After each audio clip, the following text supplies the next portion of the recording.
Hello everyone, स्वागत है आपका वीएसएम क्लासेस में। और ये है हमारा क्वांटम फिजिक्स का लेक्चर नंबर 2। इससे पहले हमने क्वांटम के इंट्रोडक्शन और हिस्ट्री के बारे में देखा और particle aspect of a wave के लिए हमने आपको वीडियो सजेस्ट की थी और कहा था photo electric effect, Compton effect, Bohr's theory of hydrogen atom, pair production है, ये सब आपको जानकारी होनी चाहिए और वही है particle aspect of a wave. उम्मीद है आपको ये सब आता होगा, या फिर अगर नहीं आता तो आपने हमारे प्रीवियस लेक्चर्स देख लिए होंगे। और आज हम डिस्कस करेंगे wave aspect of a particles. मतलब particle aspect of a wave में क्या था कि जो वेव है वो एज अ पार्टिकल एक्ट करती है, और आज हम देखेंगे कि जो पार्टिकल्स हैं वो भी एज अ वेव एक्ट करते हैं। तो इसमें सबसे पहला नाम आता है डी ब्रोगली। डी ब्रोगली ने अपनी एक हाइपोथेसिस दी थी। तो सबसे पहले हम डिस्कस करते हैं D Broglie's hypothesis.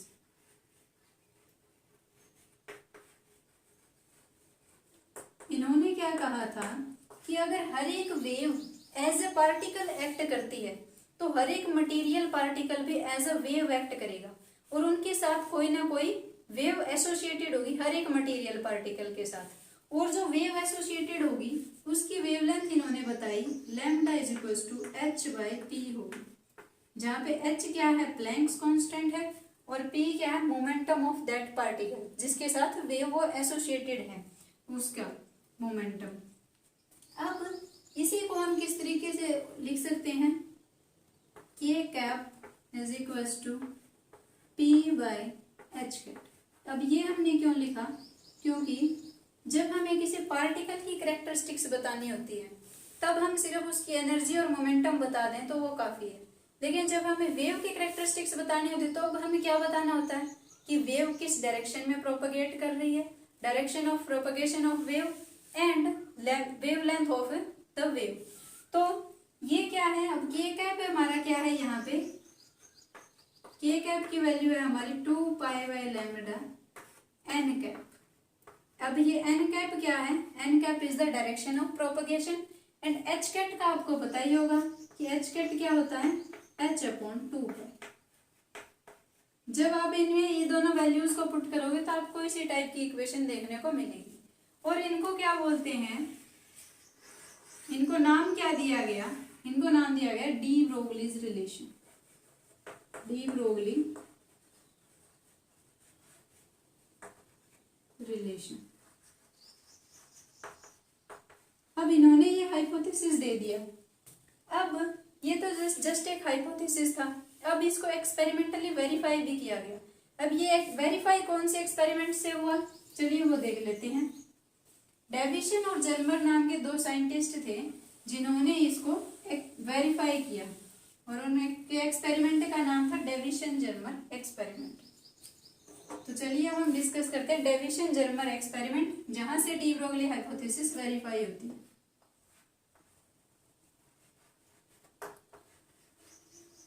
Deviation Germer experiment.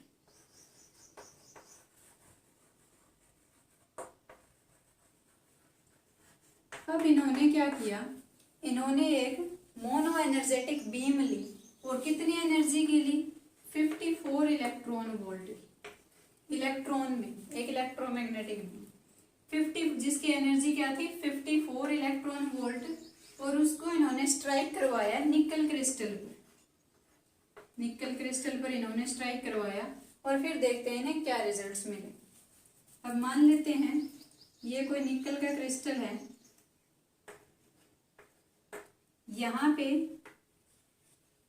ये मोनो एनर्जेटिक बीम को स्ट्राइक करवाया, यहाँ पे इलेक्ट्रॉन बीम थी वो, तो यहाँ पे हमने क्या रखा हुआ है, सोर्स ऑफ इलेक्ट्रॉन, जहां से इलेक्ट्रॉन्स एमिट हो रहे हैं। ये क्या है हमारा सोर्स ऑफ इलेक्ट्रॉन।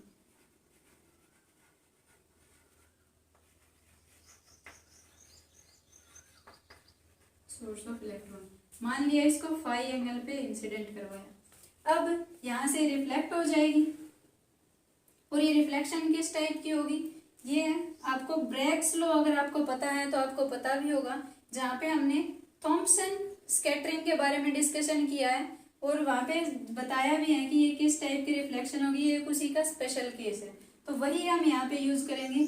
और यहाँ पे अगर आप ब्रैग्स लॉ का आगे हम यूज करेंगे, तो अगर आपको ब्रैग्स लॉ और ब्रैग्स एक्सपेरिमेंट के बारे में पता है, जानकारी है, तो बहुत अच्छी बात है। लेकिन फिर भी अगर आपको नहीं आता ब्रैग्स लॉ क्या है क्या नहीं, तो आप इसके लिए हम आपको एक प्रीवियस वीडियो में हम डिस्कस कर चुके हैं, उसका लिंक आपको डिस्क्रिप्शन बॉक्स में मिल जाएगा। तो इससे पहले आप ब्रैग्स लॉ की वीडियो देखें और फिर इसको देखें, तभी आपको ये समझ में आएगा। तो वहां से ये जो डिटेक्ट, अब हम आगे इसमें प्रोसीड करते हैं। तो यहाँ से एक डिटेक्टर रखा हुआ है जो सिमेट्रिकली प्लेस किए हुए हैं, जो सोर्स ऑफ इलेक्ट्रॉन है वो और जो डिटेक्टर है वो सिमेट्रिकली प्लेस, मतलब जो फाई एंगल पे हम ये इंसिडेंट करवा रहे हैं, सिर्फ उसी एंगल पे जो बीम्स हैं स्कैटर हो रही है या फिर रिफ्लेक्ट हो रही है हम बोल सकते हैं, वो सिर्फ उन्हीं को हम नोटिस कर रहे हैं, सिर्फ उन्हीं की हम इंटेंसिटी चेक कर रहे हैं कि कितनी है, कम है या ज्यादा है। और यहाँ पे हम मान लेते हैं कि जो इंसिडेंट है उनके बीच का एंगल और जो रिफ्लेक्टेड है इसके बीच का एंगल अगर हम थीटा मान लें, तो ये एंगल हमारा बच जाएगा θ/2 और ये हमारा θ/2, और ये कंप्लीट एंगल हमारा क्या हो गया, थीटा, इन दोनों के बीच का एंगल थीटा। तो ये सेम, अब इसमें क्या होना था, उन्होंने एक्सपेरिमेंटली नोटिस किया कि ये एंगल पूरा हमारा थीटा है, दैट एंगल इज थीटा। जब डेविसन और जर्मन ने क्या देखा कि जब थीटा की वैल्यू 35 डिग्री है, मतलब इंसिडेंट और रिफ्लेक्टिंग के बीच का एंगल जब 35 डिग्री है, तब मिनिमम इंटेंसिटी यहाँ पे डिटेक्टर डिटेक्ट कर रहा है, क्या मिनिमम इंटेंसिटी देखने को मिल रही है। लेकिन जब थीटा की वैल्यू हम 50 डिग्री कर देते हैं, तब हमें मैक्सिमम इंटेंसिटी देखने को मिल रही है। और यहाँ से हम इंटेंसिटी इंक्रीज या डिक्रीज करके भी देखा उन्होंने कि क्या पता है ये इंटेंसिटी कम या ज्यादा करने में ये जो मैक्सिमा और मिनिमा की पोजीशन है ये चेंज हो जाए, लेकिन ऐसा नहीं हुआ। चाहे आप यहाँ पे इलेक्ट्रॉन जो बीम आप स्ट्राइक करवा रहे हो उसकी इंटेंसिटी कम हो या उसकी इंटेंसिटी ज्यादा हो, जो मैक्सिमा और मिनिमा की पोजीशंस है वो दोनों ही केस में सेम थी। मतलब यहाँ पे सेम जैसा कि ब्रैग्स लॉ में हमें डायफ्रैक्शन पैटर्न मिल रहा था, वही यहाँ पे मिल रहा था। एक जगह भी मिनिमम इंटेंसिटी मिल रही है तो कहीं मैक्सिमम, मतलब मिनिमम मैक्सिमम इंटेंसिटी मिलने का मतलब क्या है कि इंटरफेरेंस हो रही है, कंस्ट्रक्टिव इंटरफेरेंस पे मैक्सिमम मिल रही है और डिस्ट्रक्टिव इंटरफेरेंस पे मिनिमम। जबकि ये पार्टिकल है तो हमें डिफ्यूज पैटर्न मिलना चाहिए था, लेकिन हमें डायफ्रैक्शन पैटर्न मिल रहा है। तो इस बात से कंस्ट्रक्टिव इंटरफेरेंस और डिस्ट्रक्टिव इंटरफेरेंस हो रही है। इंटरफेरेंस क्या सिर्फ वेव्स के केस में होती है, पार्टिकल्स में इंटरफेरेंस नहीं होती। तो इसका मतलब क्या था कि यहाँ से ये तो प्रूफ हो गया कि जो इलेक्ट्रॉन है ये तो हमारा पार्टिकल ही है। यहाँ से अगर हमें डायफ्रैक्शन पैटर्न मिल रहा है, कंस्ट्रक्टिव और डिस्ट्रक्टिव इंटरफेरेंस हो रही है, तो ये बात तो पक्की है कि यहाँ पे कुछ ना कुछ वेव प्रॉपर्टीज है, कोई ना कोई वेव है यहाँ पे एसोसिएटेड, उसी वजह से हमें वो पैटर्न मिल रहा है। तो मतलब डी ब्रोगली की हाइपोथेसिस इतनी तो ट्रू हो गई कि उन्होंने ये तो साबित कर दिया कि जो पार्टिकल है यहाँ पे इन्होंने इलेक्ट्रॉन्स लिए हुए कि इलेक्ट्रॉन्स के साथ कोई ना कोई वेव तो एसोसिएटेड है। मतलब उन्होंने ये शो कर दिया कि मटेरियल पार्टिकल्स के साथ वेव एसोसिएटेड है। लेकिन डी ब्रोगली ने तो उस वेव की वेवलेंथ भी बताई थी, क्या, lambda is equal to h/p। तो चलिए अब ये देख लेते हैं, उन्होंने सोचा कि अब वेवलेंथ और चेक कर ली जाए कि डी ब्रोगली वेवलेंथ के इक्वल आ रही है या नहीं। तो चलिए अब हम देखते हैं कि जो डेविसन जर्मर एक्सपेरिमेंट में जो वेवलेंथ आई, क्या वो डी ब्रोगली वेवलेंथ के इक्वल आ रही है या नहीं।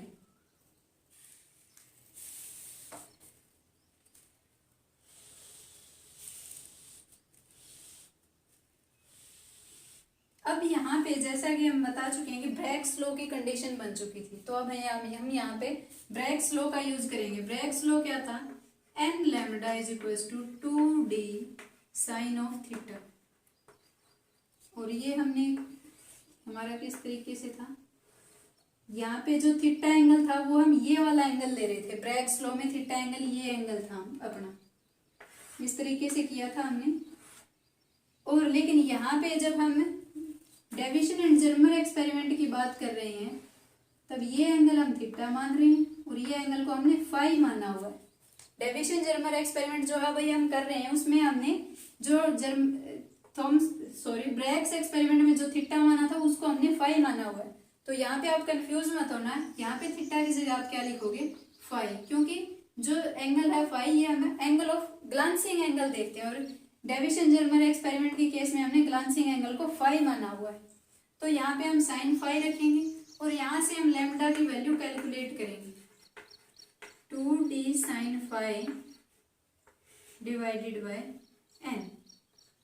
तो जब हम इसकी वैल्यू कैलकुलेट करेंगे, d क्या है उसकी इंटरमोलिकुलर स्पेसिंग, साइन फाई भी हमें पता होगा और n भी हमें पता होगा। तो जब हम यहाँ पे एक्सपेरिमेंटली ब्रैग्स लॉ का यूज करके जब वेवलेंथ कैलकुलेट की गई तो उस वेवलेंथ की वैल्यू आई थी अप्रोक्सीमेट 0.165 नैनोमीटर। ये आई थी experimental value of the Bragg's law. अब उन्होंने सोचा कि क्या ये डी ब्रोगली वेवलेंथ के इक्वल आ रही है। डी ब्रोगली वेवलेंथ का फॉर्मूला क्या था, lambda is equal to h by p, जहाँ पे p क्या है, मोमेंटम ऑफ द पार्टिकल। एक बार हम p को देख लेते हैं, मोमेंटम क्या होता है, मास इनटू वेलोसिटी। अब अगर हम दोनों साइड स्क्वायर कर दें, p square is equal to क्या आ जाएगा, m square into v square. इसको 2 से मल्टीप्लाई कर दो, 2 से डिवाइड कर दो। अब यहाँ से आप हाफ m v स्क्वायर को अलग रखो और 2m को अलग रखो। अब हाफ m v स्क्वायर क्या होगी, काइनेटिक एनर्जी, और 2m एज इट इज। तो ये किसके इक्वल था, p स्क्वायर। तो p की वैल्यू क्या आ जाएगी, under the root of that term. अब जब हम इसको डी ब्रोगली वेवलेंथ इसकी कैलकुलेट करते हैं तो वो क्या आती है, lambda is equal to h by p. h की वैल्यू आपको पता होगी, h प्लैंक्स कांस्टेंट है। p की जगह आप क्या रखोगे, kinetic energy into 2 times of mass of that particle. और अब यहाँ पे हमारे पास पार्टिकल क्या है, इलेक्ट्रॉन, तो mass of electron and under the root. यहाँ पे आपको h प्लैंक्स कांस्टेंट आपको पता होगा, मास ऑफ इलेक्ट्रॉन आपको पता है, काइनेटिक एनर्जी, हम मोनो एनर्जेटिक बीम ली थी हमने क्या, 54 इलेक्ट्रॉन वोल्ट की। अब ये पार्टिकल्स हम उस पर बम्बार्ड करवा रहे हैं, मोशन में है, तो ऑब्वियस सी बात है ये काइनेटिक एनर्जी होगी। तो ये 54 इलेक्ट्रॉन वोल्ट होगी काइनेटिक एनर्जी की वैल्यू। तो जब आप यहाँ से वेवलेंथ कैलकुलेट करोगे तो वो आएगी आपके पास 0.167 नैनोमीटर। और ये दोनों अप्रोक्सीमेटली सेम थी एक्सपेरिमेंटल वेवलेंथ के, थोड़ा ही डिफरेंस है, इसमें ज्यादा डिफरेंस नहीं था। तो यहाँ से डेविसन और जर्मर ने वेरीफाई कर दिया डी ब्रोगली हाइपोथेसिस को कि ये सही है कि हर एक मटेरियल पार्टिकल के साथ कोई ना कोई वेव एसोसिएटेड होती है, और उस वेव की वेवलेंथ भी जो डी ब्रोगली हाइपोथेसिस के अकॉर्डिंग है h बाई पी, इसी के इक्वल आती है। अब आगे थॉमसन आए, थॉमसन ने भी इसी तरीके से एक इलेक्ट्रॉन बीम को पॉलीक्रिस्टलाइन थिन फिल्म से पास करवाया, और उन्होंने देखा वहां भी उन्हें डायफ्रैक्शन पैटर्न देखने को मिल रहा है। तो वहां से भी शो हो गया कि जो हर एक पार्टिकल के साथ वेव एसोसिएटेड होती है।